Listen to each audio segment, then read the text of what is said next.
Pemirsa, tentunya masih bersama dengan kami dalam Berita Lampung. Bagi Anda yang baru saja bergabung, kami akan menyajikan kembali berita utama pagi.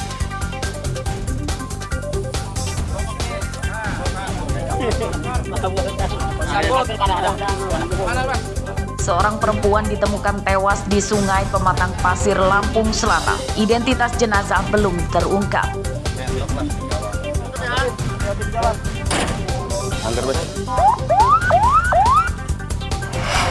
Ya, jangan ditarik. Seorang anggota DPRD Tanggamus ditahan kejaksaan karena memotong dana hibah bantuan kelompok tani Lebah Madu.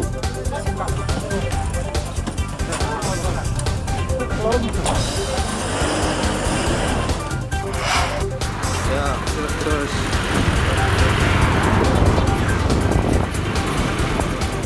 Seorang pria asal Medan, Sumatera Utara naik sepeda ontel ke Jakarta untuk mengikuti upacara Hari Ulang Tahun Indonesia di Istana Negara.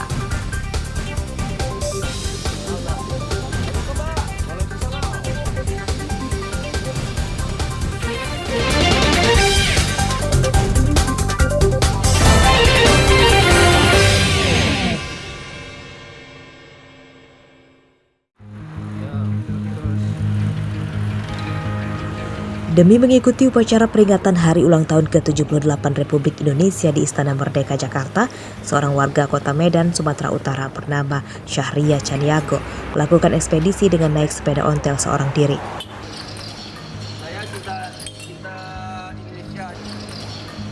Jumat siang, pria 40 tahun itu sampai di Jalan Lintas Sumatera Lintas Timur Banjar Agung, Tulang Bawang setelah menggayuh sepeda selama lebih dari 1 bulan dari Medan. Syahria mengatakan upayanya ini sebagai simbol kecintaannya terhadap Indonesia. Setelah mengikuti upacara di Jakarta, Syahria berencana akan meneruskan perjalanannya keliling Indonesia dengan sepeda. Selama perjalanan, ia banyak dibantu warga di tempat yang disinggahinya. Dari Medan, menuju Jakarta 17 Agustus. Saya melihat, saya menghormati negara saya sendiri. Nah, itu. Dan saya mau ke Indonesia kalau Allah mengizinkan. Naik sepeda ini baru bannya ganti baru sekali. Udah berapa hari Pak dari Medan nyampe Lampung? Ya sih di sini 33 hari. Sendirian Pak? Iyo. Meski kini masih seorang diri, Syahria memperkirakan tidak menutup kemungkinan jika nantinya ada orang yang mau menemaninya di perjalanan. Ia bertekad bisa sampai di Papua sebelum akhir 2023 ini. Mustaqim melaporkan dari Tulang Bawang.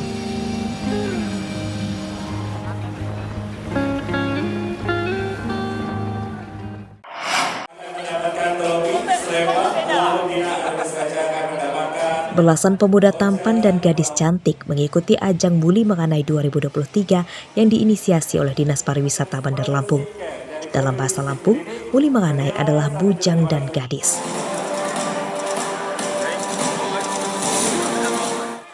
Para peserta merupakan para mahasiswa dari beberapa perguruan tinggi di Bandar Lampung.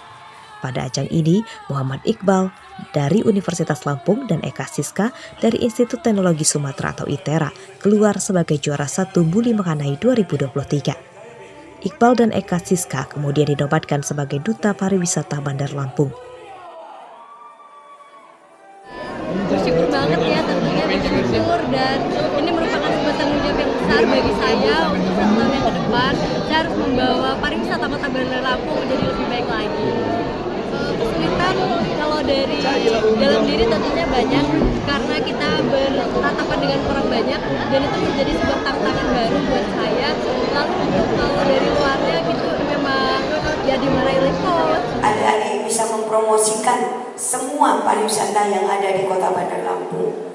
Apalagi tadi Bunda Eva sudah banyak bicara dengan Kepala Dinas Pariwisata Kota Bandar Lampung. Adik-adik yang akan masuk 10 besar, kita akan menjadikan tenaga kontrak yang bisa mempromosikan Kota Bandar Lampung. Muli Menganai berperan memajukan program pemerintah di bidang kepariwisataan. Selain memiliki pengetahuan luas tentang pariwisata, mereka juga menguasai bahasa Inggris untuk menyampaikan informasi tentang pariwisata kepada turis. Jeffrey Arifin melaporkan dari Bandar Lampung.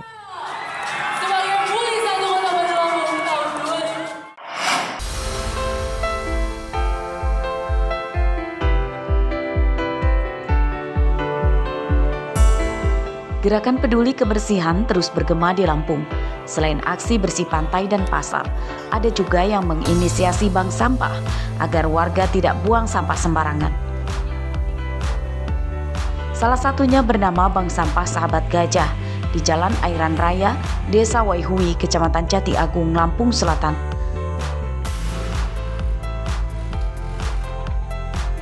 Bank sampah itu menerima kiriman sampah secara langsung dan melalui aplikasi atau secara daring. Warga yang ingin mengirim sampah melalui aplikasi akan didatangi langsung ke rumah dan sampahnya ditimbang dan dibayar langsung di tempat. Ya, kalau untuk bank sampah di sini kita menerima sampah dari masyarakat, baik yang datang langsung ataupun mereka menjual nantinya menggunakan aplikasi. Nah, adapun proses penjualannya itu adalah jika mereka datang ke sini, ini langsung dilayani karena di sini sudah ada proses penimbangan. Nah, jika mereka menggunakan aplikasi, nantinya mereka bisa menjual melalui driver-driver yang sudah kita tunjuk, dan driver akan menjemput sampah mereka dan membeli sampah mereka di tempat.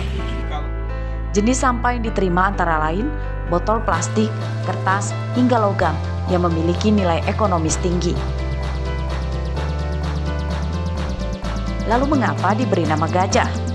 Karena sebagian pendapatan dari bank sampah itu akan disumbangkan untuk membantu konservasi gajah Sumatera.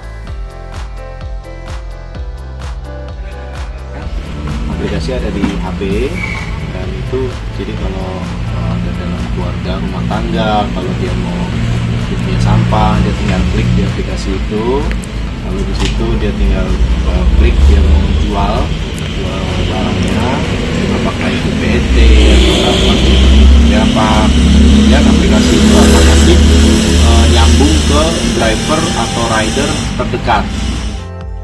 Hingga kini Sahabat Gajah Indonesia sudah memiliki 23 unit bank sampah yang tersebar di sejumlah daerah di Lampung. Gerakan ini diharapkan bisa mengurangi sampah yang ada di lingkungan masyarakat. Aris Susanto melaporkan dari Lampung Selatan.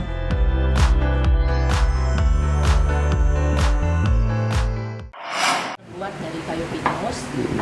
Kayu pinus itu memang karakteristiknya dia ringan, jadi cocok untuk mainan anak-anak. Seorang wanita di Bandar Lampung memilih keluar sebagai PNS di Kementerian Keuangan untuk menekuni bisnis barunya sebagai pengusaha mainan anak-anak dari kayu. Ia adalah Dian Rizky Hidayati yang memulai usahanya tepat sebelum pandemi COVID-19 melanda pada 2020 lalu. Pembuatan mainan kayu dilakukan di rumah orang tua Dian di Jalan Raden Gunawan, Kelurahan Haji Mena, Kecamatan Natar, Lampung Selatan. Dari tempat sederhana ini, Dian bisa menghasilkan uang hingga puluhan juta rupiah. Dian kini memiliki 6 karyawan. Beragam mainan anak-anak dibuat, diantaranya jenis kendaraan, manusia, hewan, hingga peralatan memasak. Seluruh mainan anak-anak dibuat dengan kayu dan ramah untuk anak-anak.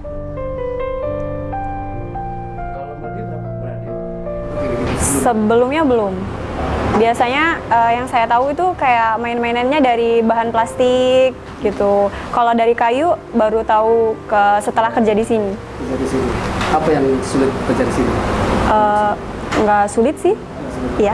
Awal pasti kesulitan ya Pak. Saya kan dari belum tahu tentunya tentang kayu itu gimana, karakter kayu, tekstur kayu gimana, nggak tahu. Tapi kan dari awal kita udah diajarin cara ngecat gimana, ngamplas gimana dari awal. Jadi alhamdulillah perlahan-lahan kita bisa ngerti kok dan paham karakter kayu, bentuk kayu itu kayak gimana.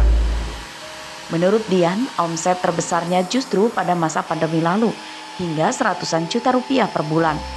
Setelah pandemi, omsetnya menurun dan kini di kisaran 50 juta rupiah per bulan. Kalau misalnya keluar dari PNS memang sih ya saya kehilangan penghasilan pasti tiap bulan gitu. Tapi saya mendapatkan pertama saya lebih dekat dengan anak saya gitu, saya bisa selalu ada gitu, bisa nganterin dia sekolah gitu. Terus juga untuk penghasilan ya walaupun memang naik turun gitu, tapi ya sementara ini sih baik-baik saja. Di atas Iya, sementara ini sih oke. Untuk penghasilannya juga sih oke. Jadi Dian tidak memiliki toko secara luring. Penjualan mainan anak-anak dari kayu ini dilakukan hanya secara daring. Penjualannya kini hingga ke beberapa negara di Asia, Eropa, Australia, dan Amerika. Ari Susanto dan Arsadi Saputra melaporkan dari Lampung Selatan. Pemirsa, informasi tadi sekaligus menutup perjumpaan kita pagi hari ini.